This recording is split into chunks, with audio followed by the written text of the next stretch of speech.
Fala aí, galera, vamos acompanhar agora a entrevista coletiva de Mano Menezes após a vitória do Grêmio aí por 2-0 contra o São José e conquistar a Recopa Gaúcha. Vamos ouvir o Mano. Jogos, mas nessa parada você teve tempo para trabalhar, você teve tempo para conversar, tudo aquilo que tu explicou na coletiva lá em Caxias, da importância dessa parada.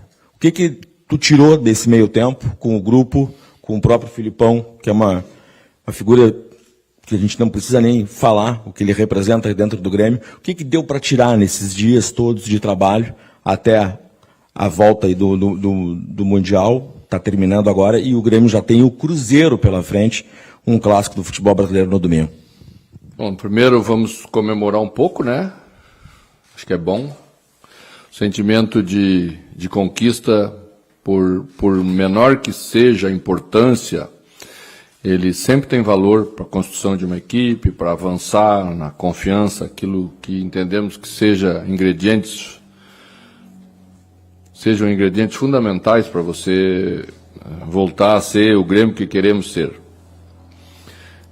O período foi de período de muito trabalho, a gente intensificou tudo aquilo que a gente queria fazer e ainda vamos usar os 3 próximos dias para trabalhar a parte mais fina, a parte de ensaio, a parte de mecânica de jogada, porque entendemos que agora os atletas estão no nível, a sua maioria no nível que queremos. Nós era o primeiro ponto que queríamos fazer nessa parada.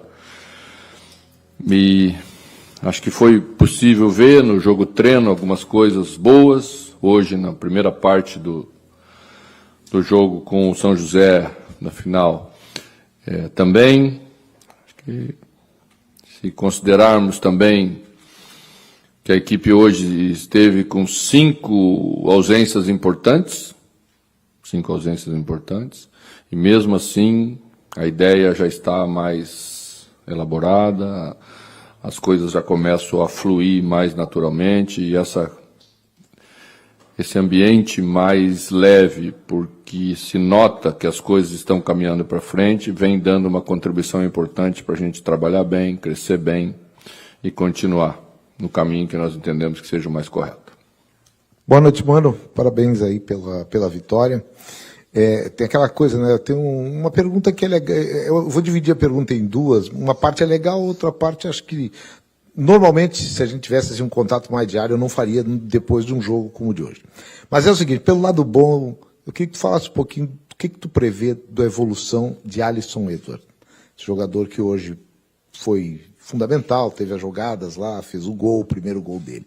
Mas, tem uma pergunta aquela que não seria hoje, mas precisa ser hoje, à medida que... Não precisa se desculpar, não, pode fazer. Qual é a situação, que eu quero ouvir isso aí do técnico, do professor de educação física, do gestor. Qual é a situação do Cuéllar, um jogador que você admira de outros tempos, a gente sabe que você outras vezes já quis ter esse jogador, antes aqui do Grêmio mesmo. O que acontece com esse jogador que veio para o Grêmio, não joga no Grêmio, não tem uma perspectiva assim objetiva, a gente não tem essa informação. Então, lado bom, lado nem tanto. Não, eu sempre falo que quem fala a verdade não precisa nem ter memória. É só repetir aquilo que a gente acredita que seja as coisas que estão acontecendo conosco. Primeiro, Alisson é uma afirmação acho que pós-período da nossa chegada, já vinha numa evolução, vem se afirmando a cada jogo. Hoje fez seu primeiro gol, estava muito feliz. Nós também, porque ensaiamos bastante a jogada do primeiro gol e estávamos lá ontem no treino fazendo e as coisas funcionaram bem. Então a gente fica contente exatamente com isso. Por que fico mais contente ainda sendo o Alisson um jogador de formação da casa? Porque acredito muito nisso. Sempre defendi que o caminho dos nossos clubes é acreditar, trabalhar para ter lá na formação.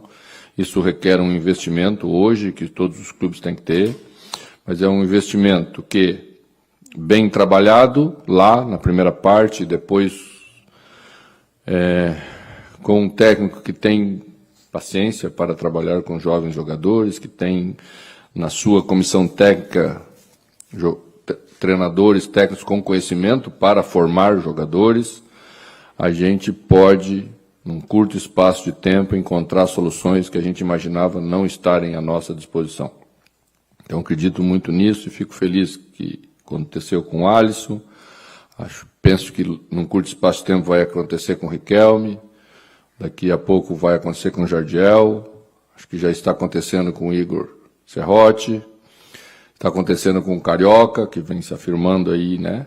Então, você vai vendo que o caminho é exatamente esse. Tá? Dá um pouquinho mais de trabalho, às vezes tem a oscilação, tem, mas é um caminho que te dá perspectiva, é um caminho que te dá a esperança de encontrar logo ali na frente coisas muito boas que fazem parte da tradição de um clube como o Grêmio. Trazer os seus jogadores da sua formação, com a sua identidade, e eles sempre estiveram presentes nas conquistas do clube. Então é dali que se tira essa referência, não é uma invenção, é uma coisa que está presente na história e que sempre funcionou, e que bem executado vai funcionar. Questão de Cuéllar. Cuéllar jogou o jogo treino, não sei se tu acompanhou, a gente abriu para a imprensa exatamente para vocês acompanharem. E depois do jogo treino a gente entendeu que se estabeleceu uma boa possibilidade de avançarmos mais.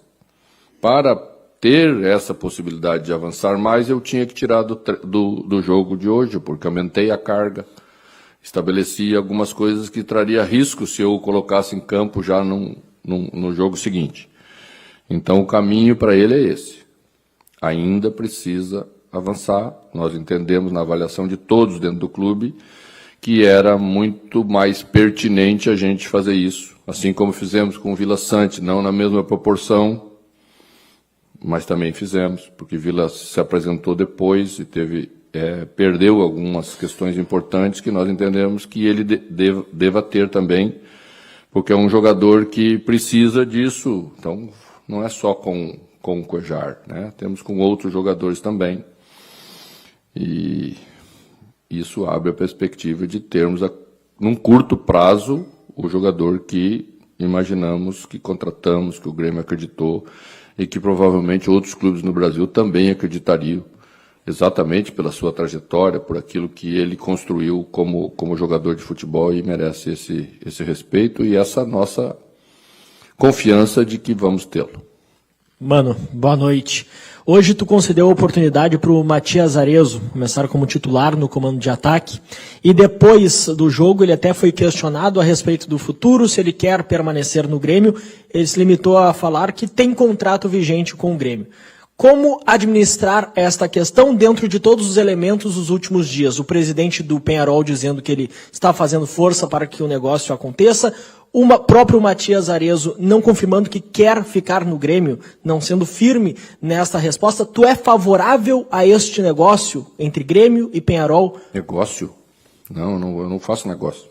Mas tu aprova, por exemplo, uma saída do Arezzo?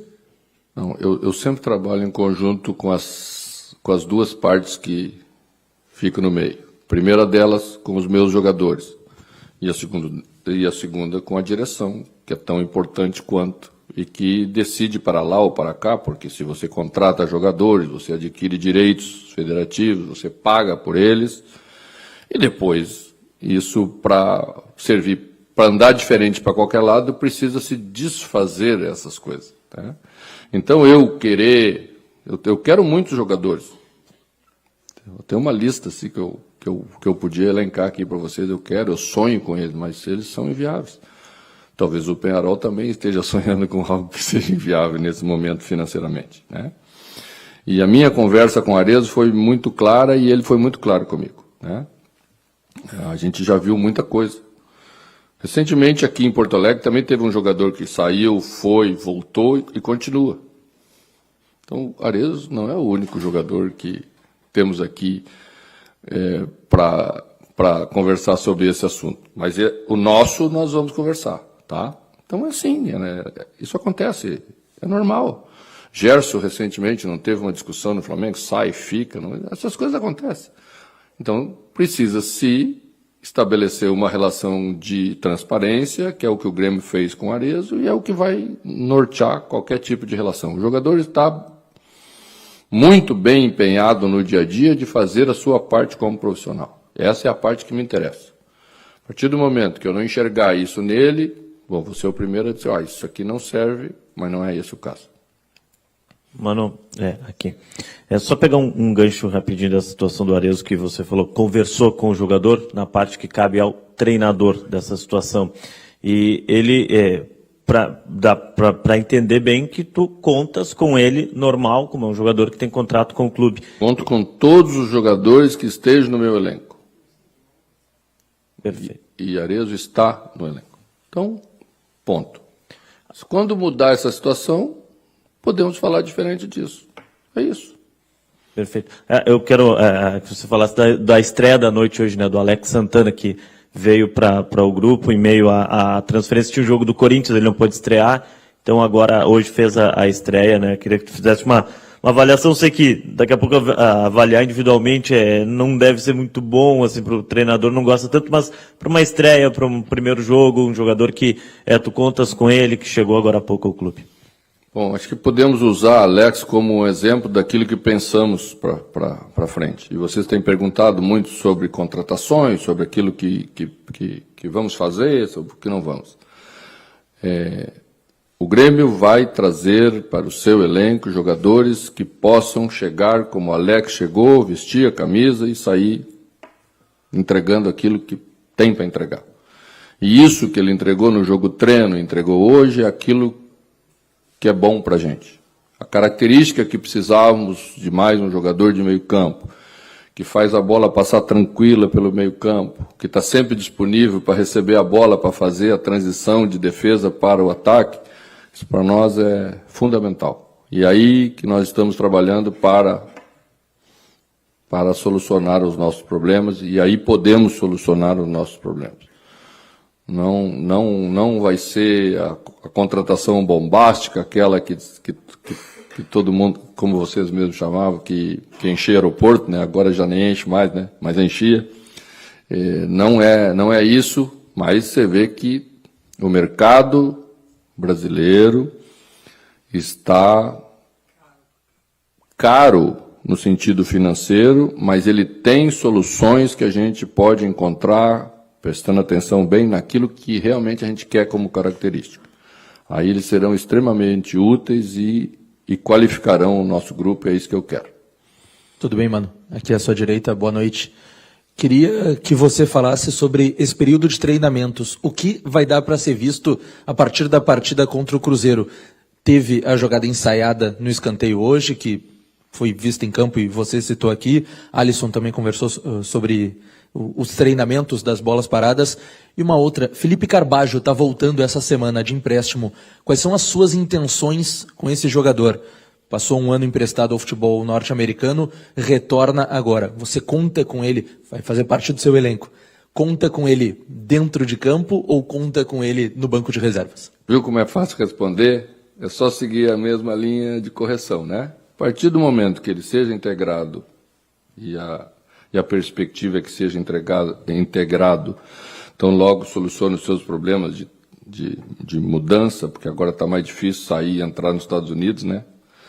E, então, vai estar conosco, acho que vai estar essa semana, se tudo der certo, e quando ele estiver, poderei falar mais objetivamente, mas a primeira relação, a primeira busca que eu fiz foi saber se queria estar aqui. Se quer estar aqui, quer, como ele se colocou, vai fazer parte do nosso grupo e vai ser analisado e trabalhado como todos os jogadores do grupo e vai estar à disposição. Mano, aqui. Parabéns pelo título, acho que é o teu terceiro aqui no Grêmio, né? Se não me falha a memória. Gauchão. Dois gauchão. 2 gauchões. O Batalhão dos Aflitos e hoje. E uma Série B que valeu por 4. Eu contei 4 títulos aqui. Com certeza. Bom, mas, mano, me permita te perguntar sobre ansiedade do grupo. Antes de começar a parada, o Cristian Oliveira estava passando por um momento, ou deve estar ainda, de demandas fora do campo, troca de empresário, e que dentro do campo causando uma ansiedade nele, onde ele não estava conseguindo concluir as jogadas que ele criava. Quero saber como é que tu está trabalhando isso, tu identificou isso também, porque o futebol dele, ao concluir as jogadas que ele cria, decaiu um pouquinho.